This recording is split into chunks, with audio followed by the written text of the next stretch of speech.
Good morning বন্ধুরা, welcome back to the channel. আশা করি সব ভালো আছো, সুস্থ আছো। আমরা ভালো আছি। আবার নিয়ে চললাম একটা নতুন ব্লগ।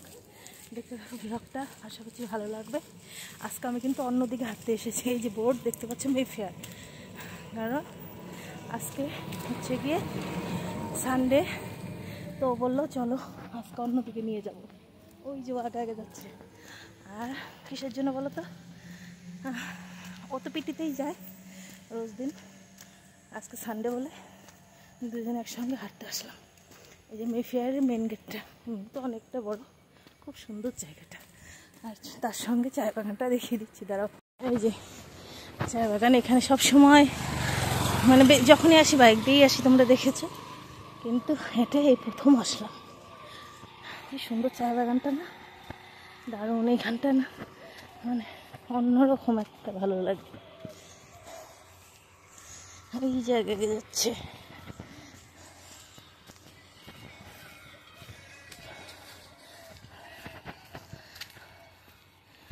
তোমাদের কেমন লাগলো জায়গাটা বলো। আর কে কে শিলিগুড়ি মেফেয়ারটায় কে কে এসেছো অবশ্যই বলো। খুব সুন্দর এই মেফেয়ারের রাস্তাটুকু না, খুব সুন্দর।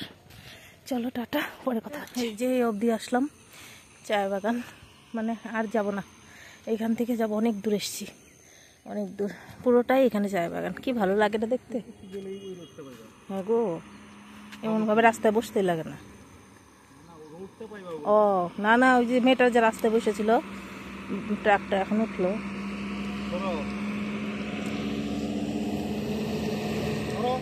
দেখো চায় পাতাগুলো এখন কি সুন্দর হয়েছে, কারণ এটাই হয়তো সিজন, পুরো সবুজ একদম। আর কোন সিজনে বা জানি না, মানে পাতাগুলো থাকে না আর কি। কিন্তু এখন পুরো পাতা তোলার আর কি সময় বোধ হয়। সুন্দর পাতাগুলো হয়েছে, গ্রিন কালার। তো এখানে যে একটুখানি ও এখানে ইয়ে করছে, আমি এখানে একটুখানি দাঁড়ালাম, একটু এই যে এটার উপরে বসলাম। খুব সুন্দর জায়গাও, খুব ভালো লাগে। তারপর বাড়ি চলে এলাম, এসেই এই যে রান্নাঘরে ঢুকে পড়েছি। আজকে মানে এসে একটু রেস্টও করে নিয়ে, আজকে অনেকটাই হেঁটেছি, অনেকটাই অন্য দিনের থেকে মানে ডাবল হেঁটেছি বলতে পারো। কারণ 1-1.5 ঘন্টা হেঁটেছি আর কি। আজকে ভাবছি ম্যাগিটা একটু অন্যরকম করে বানাবো, তাই যে পনিরগুলোকে নুন আর লঙ্কার গুঁড়ো দিয়ে মেখে নিয়েছি। আজকে বানাবো চিলি পনির ম্যাগি। তো এই রেসিপিটা তোমরা অবশ্য ট্রাই করো, বাচ্চারাও খুব ভালোভাবে খেয়ে নেবে আর খুব ভালো লাগে। তো দেখো এখানে ক্যাপসিকাম আর পেঁয়াজগুলোকে এভাবে স্কোয়ার করে কেটে নিয়েছি, আদা রসুন একদম ঝিরিঝিরি করে কুচিয়ে নিয়েছি, আর কয়েকটা কাঁচা লঙ্কা নিয়েছি। এখানে জল গরম বসিয়ে দিয়েছি, দিয়ে দেবো ম্যাগিগুলোকে বয়েল করে নেব। তো একদমই অন্যরকম করে আজকে এই রেসিপিটা বানাবো। খেতে লাগে মানে দুর্দান্ত খেতে লাগে, তোমরা না খেলে বুঝতে পারবে না। তো অবশ্যই এই রেসিপিটা দেখে যেভাবে বানাচ্ছি ওইভাবেই তোমরা একবার বানিয়ে দেখো, একবার খেলে বারবার খেতে চাইবে। তো এই যে দিয়ে দিলাম, এখানে আমি 5 প্যাকেটের মতো ম্যাগি দিয়ে দেবো। জলের মধ্যে গরম করে নেব, মানে সেদ্ধ করে নেব ম্যাগিটাকে। আজকে সানডে, তাই ভাবলাম একটু অন্যরকম করে বানানো যাক। তো সেই জন্যই আজকে একটু অন্যরকম করে ম্যাগিটা বানিয়ে সবাই একটুখানি বসে মজা করে খাবো। কারণ আজকে সানডেতে একটু সবাই সময় করে বসে একটু ইয়ে করে খায়। আর এমনিতে তো সব তাড়াহুড়ো করে খেয়ে দিয়েই অফিস স্কুল যেতে হয়। তো এখানে সবগুলো ম্যাগি দিয়ে দিলাম, 5 প্যাকেট ম্যাগি দিয়ে দিয়েছি। হয়ে গেছে বয়েল। এখন এটার মধ্যে আমি এখন ছেঁকে নেব। তোমরা যদি ছেঁকে না নাও, এমনি হাতা দিয়ে উঠিয়ে একটা থালের মধ্যে ছড়িয়ে নিলেও হবে। তো দেখো এখানে ছেঁকে নিয়ে নিলাম ম্যাগিটা, আর এখানে দিয়ে দিলাম কড়ার মধ্যে তেল, সর্ষের তেল দিয়ে দিলাম, তোমরা চাইলে সাদা তেল দিতে পারো। তো দেখো পনিরগুলোকে তো আগে থেকে মেখে রেখেছি, এখন দিয়ে দিলাম তেলের মধ্যে। আর নুন লঙ্কার গুঁড়ো দিয়ে মেখে রাখলে না কালারটাও সুন্দর হয়, খেতেও ভালো লাগে। এখানে তেলের মধ্যে দিয়ে দিলাম আদা রসুন কুচি। আর আজকে বাইরে একটুখানি রোদ্রটা কম আছে, দেখতেই পাচ্ছ, একটু হালকা মানে আছে। ওটা থাকলে তবুও ভালো, এতটা রোদ্র গরম লাগছে এই কয়টা দিন হলো। দিয়ে দিলাম ক্যাপসিকাম, পেঁয়াজ আর কয়েকটা কাঁচা লঙ্কা ছিঁড়া। আর গ্যাসের আঁচটাকে আমি বাড়িয়ে দিয়ে রান্নাটা করব, কারণ কমিয়ে দিলে সব এগুলো গলে গেলে খেতে ভালো লাগবে না। তাই আর কি গ্যাসের আঁচটাকে বাড়িয়ে দিয়েই আমি রান্নাটা করব। তো দেখো এখানে এগুলোকে আমি হালকা ভেজে নেব, ক্যাপসিকাম আর পেঁয়াজটাকে। যেভাবে পনির চিলি বানাই বা চিলি পনির বানাই সেভাবে এটাকে আমি বানিয়ে নেব। তো দেখো এখানে এখন ভেজে নিচ্ছে। আর তোমরা অবশ্যই যদি সর্ষের তেলে মানে খেতে ভালোবাসো, সর্ষের তেলে বানাতে পারো, আর সাদা তেলে বানালেও কিন্তু এটা ভালো হয়। তো আমি আজকে সর্ষের তেলে বানিয়েছি। আর হচ্ছে গিয়ে বাইরে বৃষ্টি পড়ছে এখন, জানো, তো একটুখানি ভালোই লাগছে।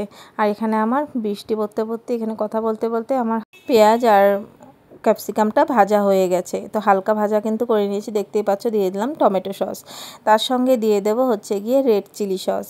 যদি না থাকে না দেবে, কিন্তু দিলে পারে একদমই অন্যরকম হয় খেতে। তার সঙ্গে দিয়ে দেবো গ্রিন চিলি সস। তো দেখো দিয়ে দিলাম তিন ধরনের সস, তারপর দিয়ে দেবো সয়া সস। ব্যাস হয়ে গেল, সব দিয়ে দিলাম। এখন এগুলোকে আমি ভালো করে একটুখানি নাড়াচাড়া করব। সবগুলো পরিমাণ দেখলেই ঝালটা অবশ্যই তোমাদের মতো দেবে, যে যতটুকু ভালোবাসো তো অতটুকুই ঝাল দেবে। এখন সবগুলোকে আমি নাড়াচাড়া করে নেব। গ্যাসের আঁচটা কিন্তু আমার বাড়ানোই আছে।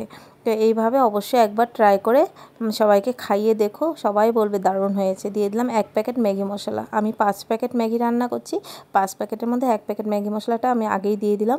এখন আরেকটু এটাকে নাড়াচাড়া করে নেব। কালারটা কি ভালো লাগছে দেখো, কি সুন্দর লাগছে না, গ্রিন তার মধ্যে রেড, খুব ভালো লাগছে। তো দেখো এখানে একটু নাড়াচাড়া করে নিয়ে দিয়ে দেব ভেজে রাখা পনিরগুলোকে। ব্যাস পনিরগুলোকে দেওয়ার পর দিয়ে দেব কর্নফ্লাওয়ারটাকে, আমি একটুখানি কর্নফ্লাওয়ার নিয়ে আমি গুলিয়ে রেখেছিলাম জলের সঙ্গে, তো এটাকে দিয়ে দিলাম। এখন একটু নাড়াচাড়া করে নেব। আর কর্নফ্লাওয়ার দিলে তো একটুখানি ঘন হয়ে আসে জানোই, তো দেখো একটুখানি ঘন হয়ে এসছে। আর পনির তারপরে সব কিছু হয়ে গেছে। এটা কিন্তু পনির চিলি কিন্তু আমার রেডি, দেখেছো। তারপর দিয়ে দেবো এটার মধ্যে যে ম্যাগিগুলো আমি সেদ্ধ করে রেখেছি, ওই ম্যাগিগুলোকে আমি এটার মধ্যে দিয়ে দেবো। ব্যাস এখন এটাকে সুন্দর করে নাড়াচাড়া করে নেব, সম্পূর্ণ ম্যাগির সঙ্গে পুরো মিক্সড করে নেব চিলি পনিরটাকে। তো এখানে আমি মিক্সড করে নিচ্ছি। তো দেখো মিক্সড করা হয়ে গেছে সম্পূর্ণ, আর একটু মিক্সড করা বাকি আছে। পুরোটা মিক্স হয়ে গেছে। এখন এটার মধ্যে লাস্টে দিয়ে দেব ম্যাগি মশলা, যে 4 প্যাকেট ম্যাগি মশলা আছে, ওই ম্যাগি মশলাটাও আমি দিয়ে দেব। আর ম্যাগি মশলা দিয়ে আমি বেশিক্ষণ নাড়াচাড়া করব না, ওই তো আগে যতটুকু নাড়াচাড়া করেছি ম্যাগিটা দেওয়ার পর 2-3 মিনিটের মতো নাড়াচাড়া করে, তারপর সম্পূর্ণ যখন আমার পুরো মিক্সড হয়ে গেছে, তারপর লাস্টে যে ম্যাগি মশলাগুলো দিয়ে দিচ্ছি। আর এই রেসিপিটা অবশ্যই তোমরা একবার কিন্তু ট্রাই করো, দেখে কি লোভ লাগছে কি না বলো। তো দেখো এখন আজকে সানডের স্পেশাল ব্রেকফাস্ট, মানে জমে ক্ষীর, সবাই খুব পছন্দ করেছে, সবাই খুব ভালো খেয়েছে। তো দেখো হয়ে গেছে, ম্যাগি মশলাগুলো দিয়ে নামিয়ে নিলেই হয়ে গেল চিলি পনির ম্যাগি। আর এই চিলি পনির ম্যাগিটা তোমাদের কেমন লাগলো অবশ্যই আমাকে কমেন্ট করে জানিও। আজকে একটা নতুন একটা রেসিপি তোমাদের সঙ্গে শেয়ার করলাম, আর ওকে দিয়ে দিয়েছি। এখন আমার হাজব্যান্ড খেয়ে কী বলে দেখো রিয়াকশনটা। একটু ঘরের মধ্যে তো তাই কালারটা একটুখানি মানে অন্ধকার আসছে, বাইরে তো দেখলে কত সুন্দর হয়েছে, দেখতেও যেমন হয়েছে না, খেতেও ওই রকমই হয়েছে, জানো খুব সুন্দর লাগছে খেতে। তো দেখো খেয়ে কে বলে খুবই পছন্দ হয়েছে, আর বাচ্চাদের তো পছন্দ হবেই। ব্যাস তো তারপর চলে গেলাম বাজারে একটুখানি চিকেন আনতে। আজকে সানডে স্পেশাল কিছু একটা করতেই হবে, তো ভাবছি আজকে একটু বিরিয়ানি খাওয়ার ইচ্ছে হয়েছে। তো ওর ড্রেস পরা দেখছে সানডেতেও, মানে হচ্ছে কি আজকে একটু ডিউটি আছে, তো তাই ডিউটি চেক করতে যাবে, তাই বলে ড্রেস পরে নিয়েছে। আমাকে ওই যে ওখান থেকে চিকেনটা কিনে দিয়ে ও যাবে অফিসে। দেখো বন্ধুরা কি সুন্দর জল আসছে, নদীর জল। দেখে গাড়িটা এখানে রেখেছে, এখান থেকে চিকেন নেব, তো এখানে দেখে একটু দেখিয়ে দিলাম তোমাদেরকে। চলে এসেছি বাড়ি অনেকক্ষণ আগে, এখানে সব কিছু হয়ে গেছে, ব্রেস্তা, তারপরে যে চিকেনটাও কষছে বিরিয়ানির জন্য, এই জন্য পিসগুলো বড় করে নিয়েছি। বিরিয়ানি পিসগুলো একটু বড় না হলে ভালো লাগে না। অনেক দিন থেকেই মনে হচ্ছিলো একটু চিকেন বিরিয়ানি খাই, তো ভাবলাম আজকে সানডেতেই তাহলে করা যাক চিকেন বিরিয়ানিটা। তো দেখো চিকেন বিরিয়ানি এখন সবার খাওয়া দাওয়া হয়ে গেছে, এখন আমি খাচ্ছি। আর বন্ধুরা আজকের ব্লগটা তাহলে এখানেই শেষ করছি। যদি কিছু ভালো লেগে থাকে প্লিজ একটা করে লাইক করো, কমেন্ট করো, আর ইউটিউব চ্যানেলটাকে সাবস্ক্রাইব করা না থাকলে চ্যানেলটাকে সাবস্ক্রাইব করে পাশে থাকার ফেসবুক পেজ থেকে যারা ভিডিওগুলো দেখছো, ফেসবুক পেজটা যদি ফলো করা না থাকে প্লিজ ফেসবুক পেজটাকে ফলো করে আমার পাশে থেকো, আর একটা করে ভিডিওগুলোকে লাইক করো আর কমেন্ট করো, তাহলে আমার খুব ভালো লাগবে। কে কে কমেন্ট করছে আমিও জানতে পারবো, দেখতে পারবো। তো চলো বন্ধুরা এখন বিরিয়ানিটা খেয়ে নিই। সত্যি বিরিয়ানিটাও আজকে অসাধারণ হয়েছিল, দেখে কেমন লাগছে অবশ্যই কমেন্টে জানিও। খেয়ে তো বলতে পারবে না, তাই দেখেই বলে দিও। তো চলো সবাই ভালো থেকো, সুস্থ থেকো, কালকে আসবে একটা নতুন ব্লগ নিয়ে। টাটা।